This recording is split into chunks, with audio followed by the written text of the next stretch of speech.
And I'm also going to try to avoid my tendency of going too dark. So I'm lightening this up a little bit.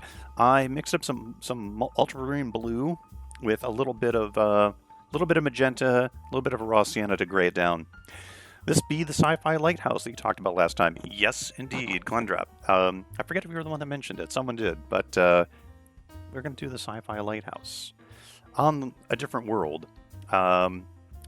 World is Kepler 3b7. In my mind, humans have gone there and set up shop, and it is it's the first new place one of the first new places, I should say, that humans are living on.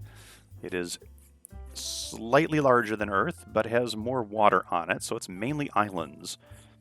Not as many big continents, just thousands upon thousands of smaller ones. So, as a result, the human population pretty much goes from island to island as they live there. Make it a little brighter.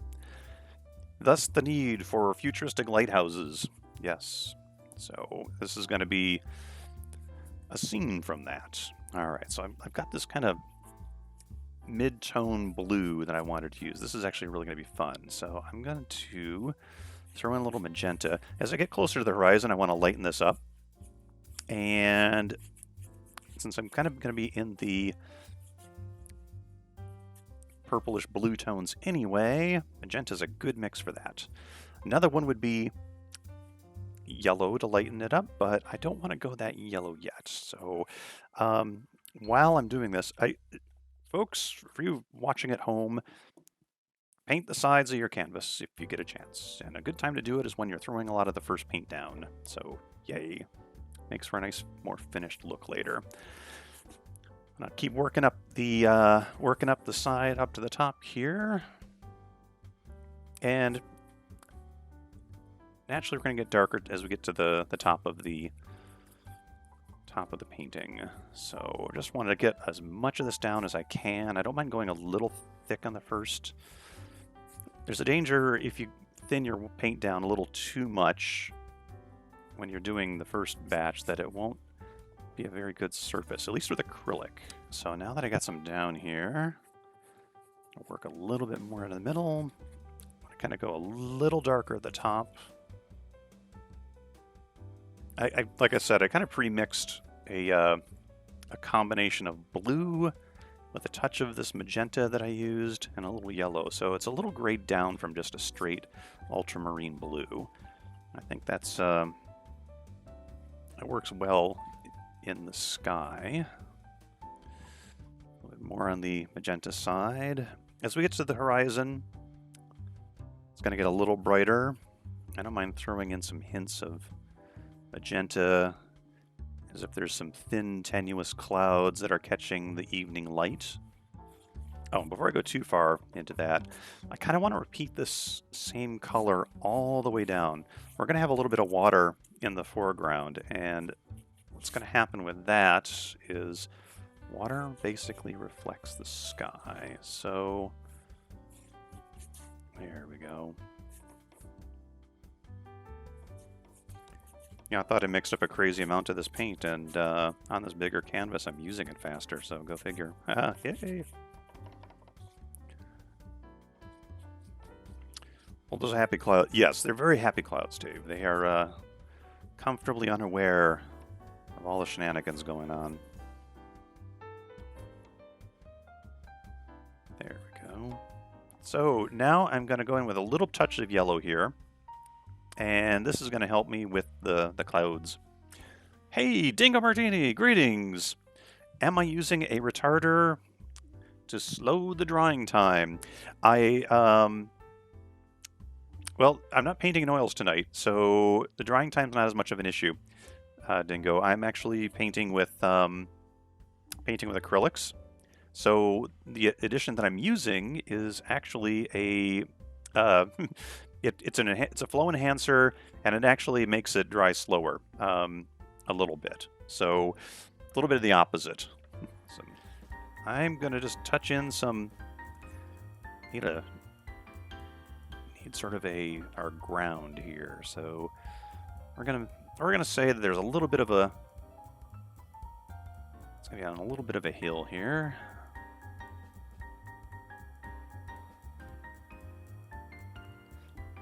And we're going to have just a little bit of foreground down in the front. So maybe this is kind of a bay that we're sitting in. And we're viewing all of this. And just... Here we go. Alrighty.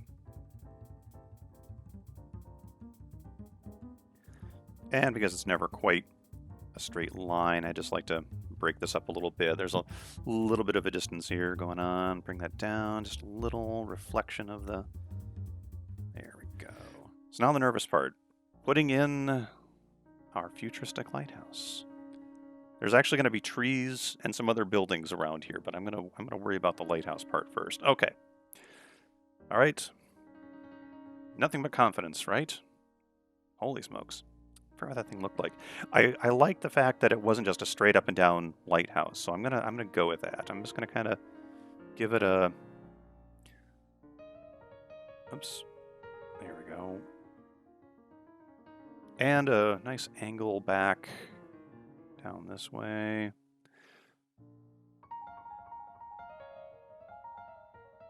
It's a tall structure. I probably already made it way too big. It's okay. So the plan here is to get the shape in some dark tones.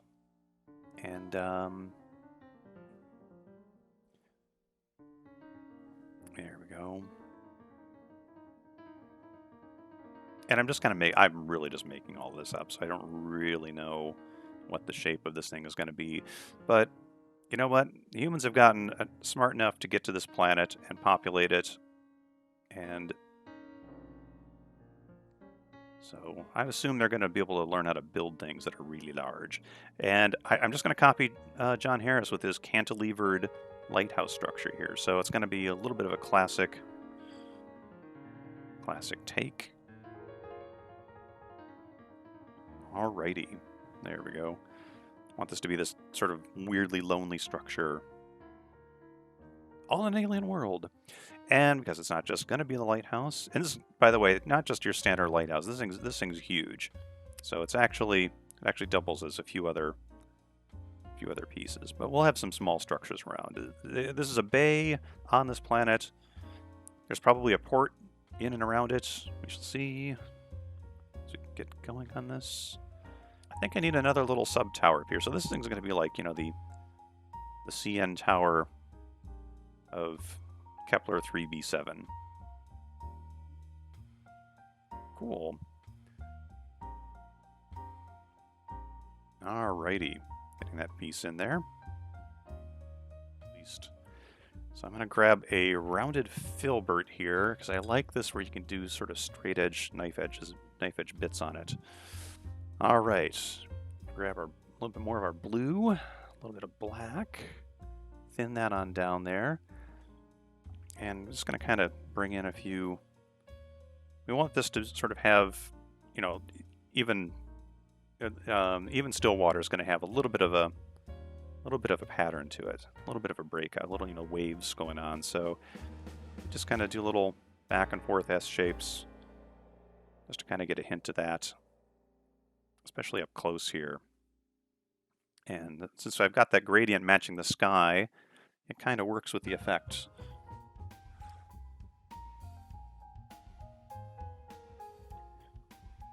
Alrighty.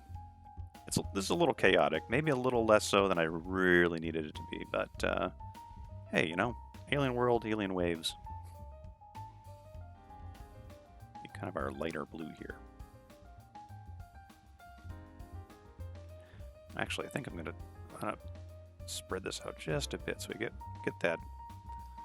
There we go. I went a little, oh no, a little too much angle. There we go.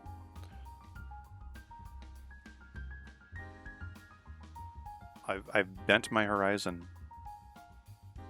Yeah, there are artists that will take the time to, like, you know, put tape up to where they're. I just kind of want this to be a hint of the water right now. There we go. if I were being, I probably should be being careful and getting this like kind of coordinated with the darks, but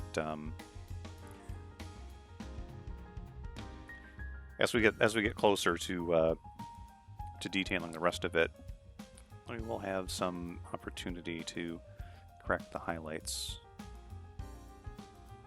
There we go. Grab a little bit here. I'm going to put a tree right here anyway, so I'm just going to use my paint palette to put in sort of a trunk. Do another trunk there. There we go. Just to kind of get an idea where these are going to be.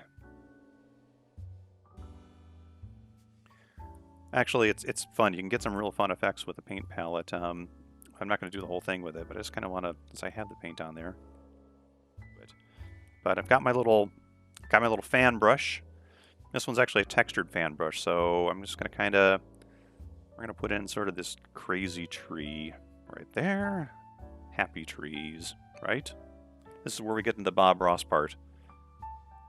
And they're not exactly pines. I don't really know what variety tree these are, so maybe this is something more tropical. We'll see.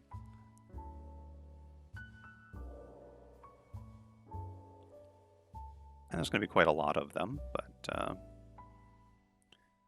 and we'll have a few up along here.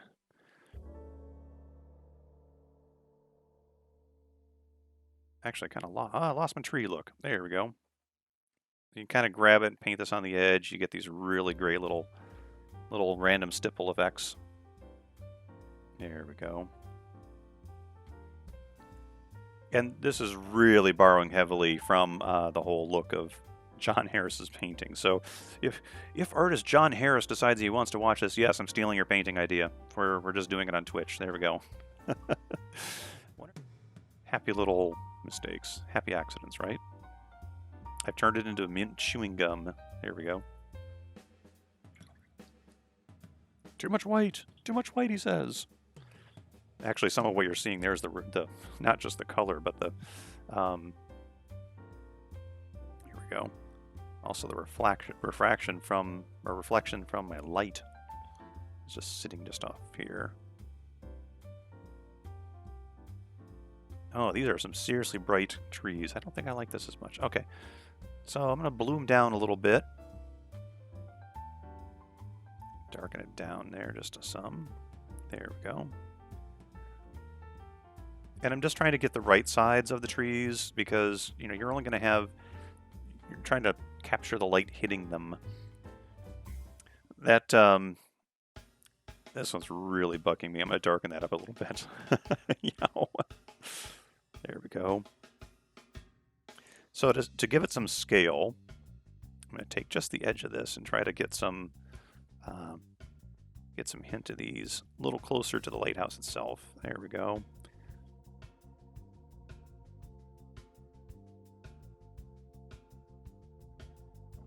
There we are, a little bit further out. There we go.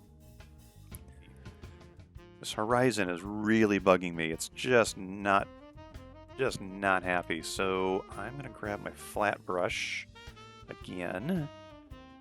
Grab my magenta. That's kind of the. Let's see if I can't just do a nice, good straight line there. Work that out. Besides, since it's so close to the horizon, I'm gonna need a little lighter paint in there anyway. So you would definitely have more of that yellow going on. And of course, a little reflection of that in the water there. There we go. Give it that sort of late twilight sunset thing. I love that. And I can't see a thing. Oh my gosh. Actually, I can. I can just kind of barely see where that is. Okay. Need to be a little bit more aggressive with that. All right. There we go. Get it close.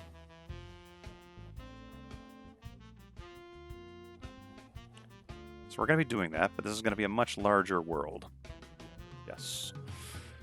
All right, so I'm getting a thin brush here, loading it up with some paint, and I'm going to turn the painting because my arm has a natural arc to it, and when I'm doing things like moons and planets, I find that if I'm painting away, it's actually going to be better than if I try to go the other way. At least I can keep a nice straight line to this. And it doesn't have to be completely straight, because I'm just going to be doing the edge of this. So let me just get the first parts down.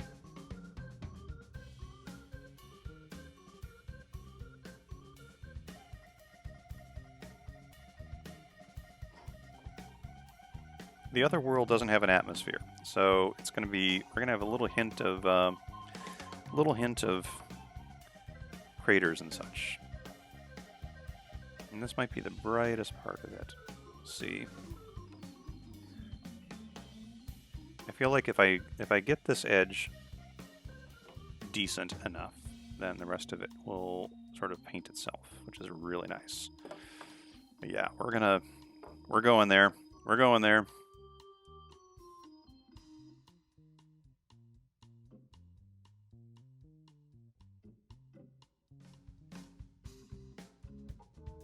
So I'm coming in with I added a bit more blue to that color, and this will make it seem like it's receding into shadow, and yeah, we'll still have this, you know, nice bright front edge.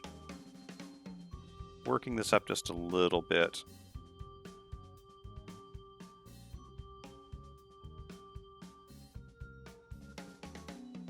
We want this to be a subtle feature in the sky here.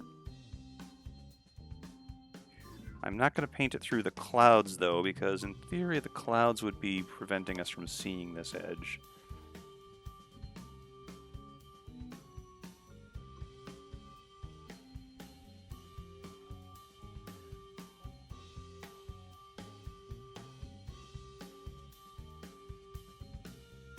Yes, this is one of those please remember to breathe moments, and thank you for shopping with painting planets. There we go. Let's continue. Now that I've kind of fairly reasonably certain that I'm in okay shape. So I'm going to start putting in hints of these craters on this, and as we get closer to the Terminator where the planet's going into night, it's night, we'll be seeing less and less of it.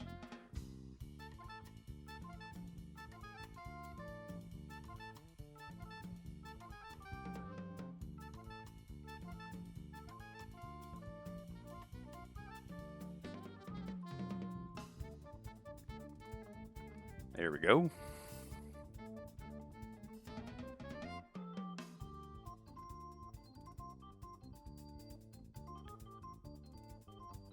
I like how this sort of effect, it just kind of takes what would otherwise be a fairly normal scene and turns it into a completely different world.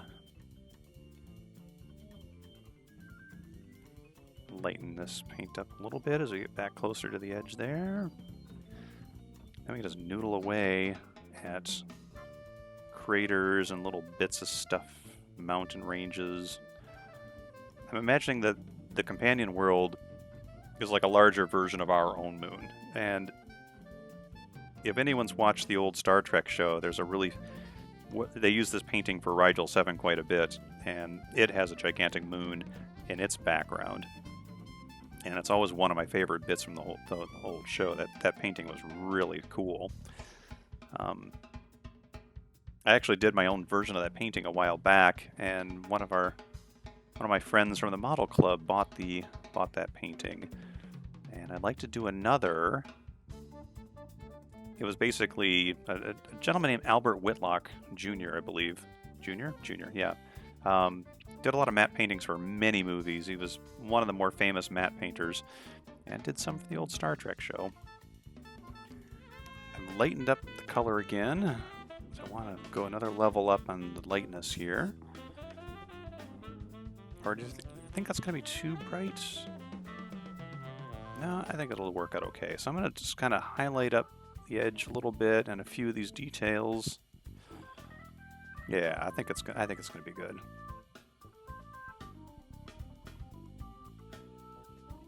There we go.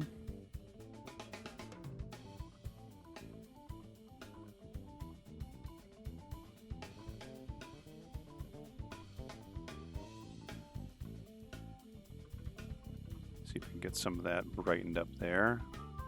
I get nervous when I do the do round planets. I don't know. It's just I know that if you go out around, you're really gonna mess things up. So I don't know why. Just let that go. Just go with it. Go with my gut.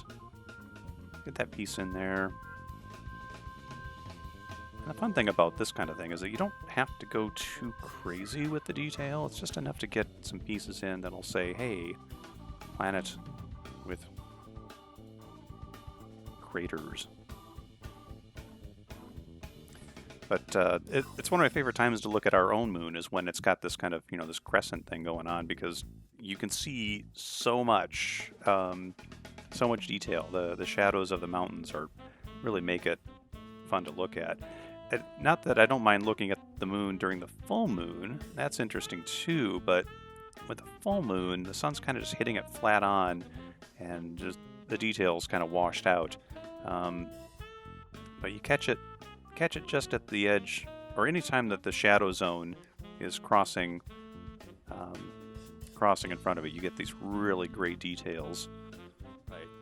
So now we're going to get into detailing up the lighthouse a bit. There we go. Fingers crossed.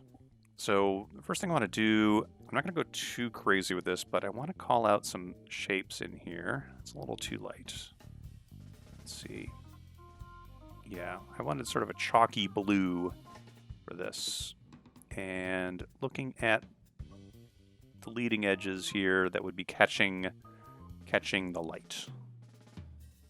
So it's like this structure here.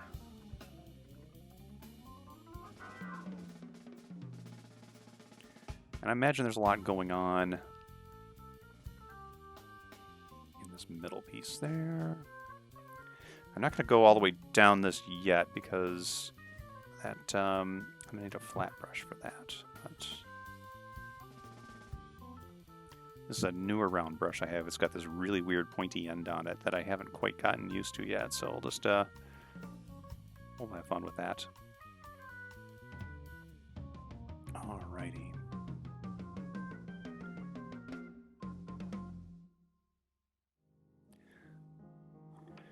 Yeah, I want to lighten it up a little bit, just a little bit. There we go. I went a little too light with the paint that I had there before. But remember, we still had some structures here in the background. I kind of want to call these out a little bit in the trees there.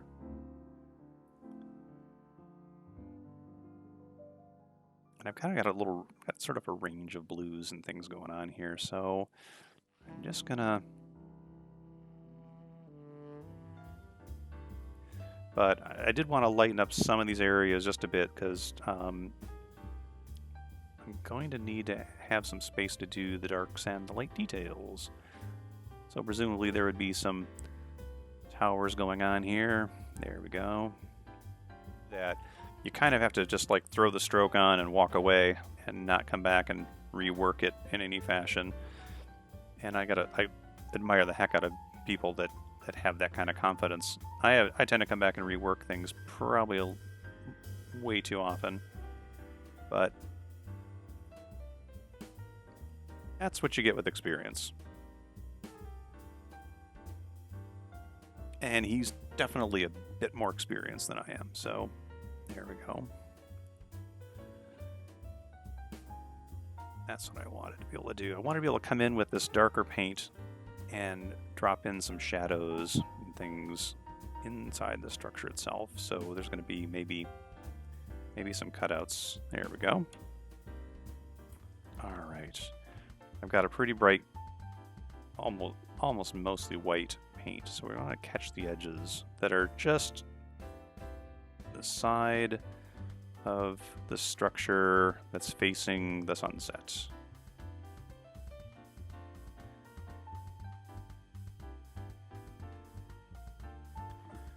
And that's going to make it really start looking like there's something sitting out here and really kind of bring it to life a little bit.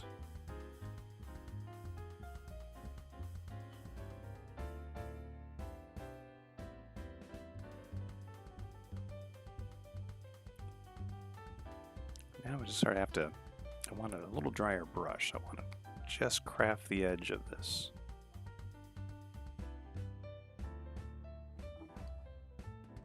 There we go. Oh my gosh.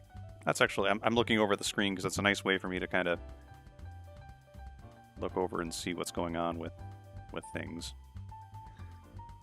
I mean, I'm looking at it directly here, yes, but it always helps to kind of have your own two white. I think I've overplayed. I've done as much white as I want to on this. So this.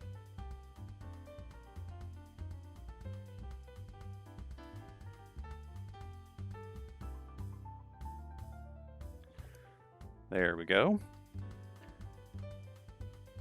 The lighthouse on another world.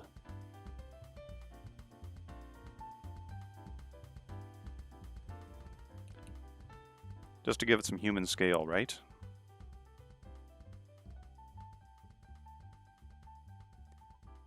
Going right through here. This is like where the revolving restaurant is, right up here.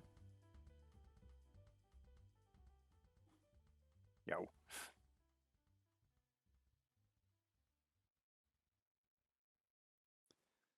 Maybe there's little, yeah, there's little outer deck seating. They don't have to socially distance. So they've got things under control on this planet.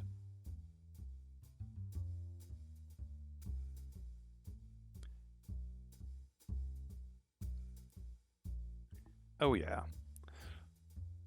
This is where I get this is where I find this is the fun part. Doing all of this, all the little fiddly bits. It's like the fjords. Slarty Bartfast and his fjords. Alrighty. So I could do that. I could just put the little. Let's just put a glob in where we think we're going to put this. So it's an outdoor light. I have really globbed the paint on that. This is actually like a hunk of paint sitting on here. This little yellow thing. What you're actually seeing is the shadow. I put way too much on there. This is actually. It's going to make it look like there's a blob just sitting here on the. But because that is a light, that means there's going to be some of the yellow of the light on all of these little bits here. It's sitting right in front of it. There we go. It's just a lens sitting out in the open. There we go.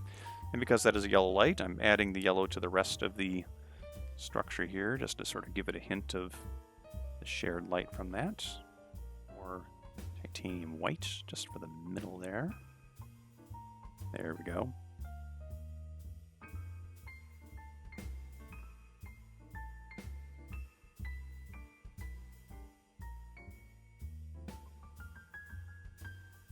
One direction. I'm just going to turn over to do the next because, you know, hey. There we go. My natural tendency, I've got a good natural kind of left to right here with this this motion. So I'm just going to turn the painting.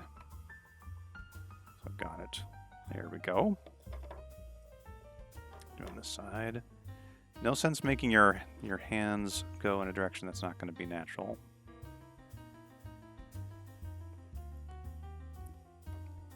Yeah, this is full on copying John Harris. Yeah. But I'm digging it. I'm having a lot of fun with this. So, you know, hey. So, gotta have like the little air traffic warning red glowing lights, right? I mean, that's part of the whole thing here, part of the whole charm. And I like doing these anyway because, you know, you do a little dot of yellow at the middle, feel the red, and it just pops right out. There we go. Kind of gonna go in and add some lights to the housing down below. So there we go. Maybe even just a little bit on there. A couple of these windows will have some lights to them. There's got to be somebody home, right?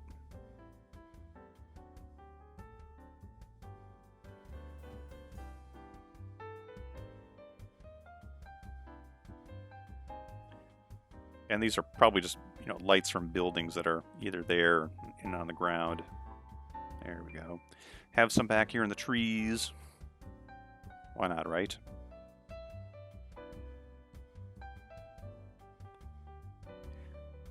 You know, they'd have like neon signs and things, wouldn't they? I mean, you're set up on another world. wanted to be able to just sort of draw it over. There we go. Yeah, it's a little better. Adding more flow enhancer and such to it. There we are. So we're going to get a little hints of the yellow from the clouds, and that's only going to be on this side here. There we go. I'm trying to kind of match. This is a compressed version of this, basically. So the placement is going to be based on some of the other elements in the painting itself, and that's going to help me make it read as a reflection. There we go. And I'm just going to add a little bit more here to the horizon line just to kind of call that out and let it be a little thinner. There we go. And it's going to just be real abstract. I'm just kind of adding some light colors there. Boom, boom, boom.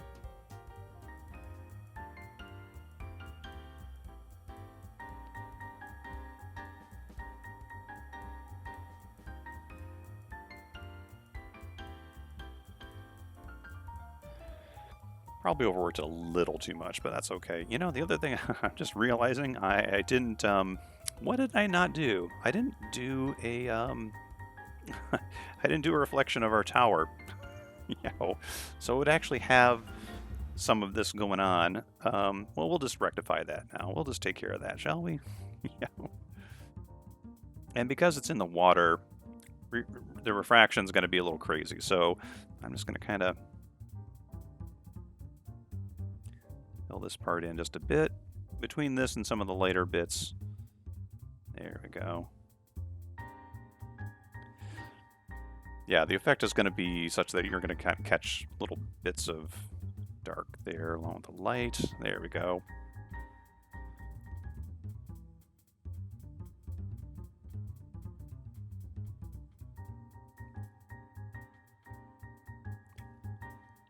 You'd have a little bit of, yeah, there we go. A little bit of reflection from the actual light itself. Would it be too cliche to add a star or two up in the top of the sky here? Let's find out, shall we? You wouldn't have many. It's early twilight, so we're just going to do a couple. There we go.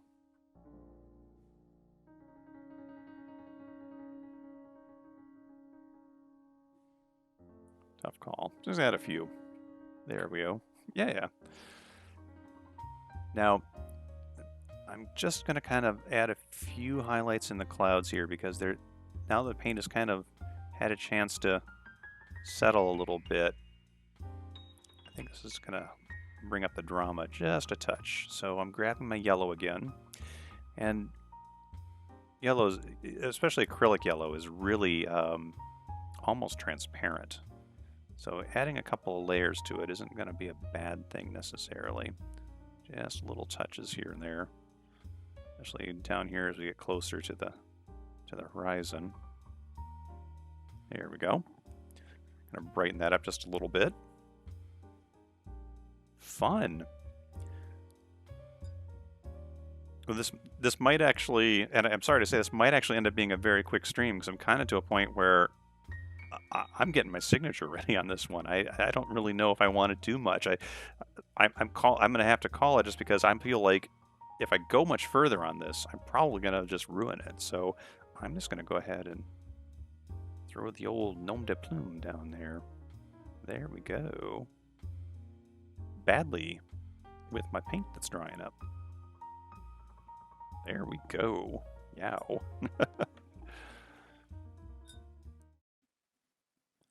Thank you for watching. If you like this video, be sure to hit the subscribe button, and you'll be notified when I upload a new video.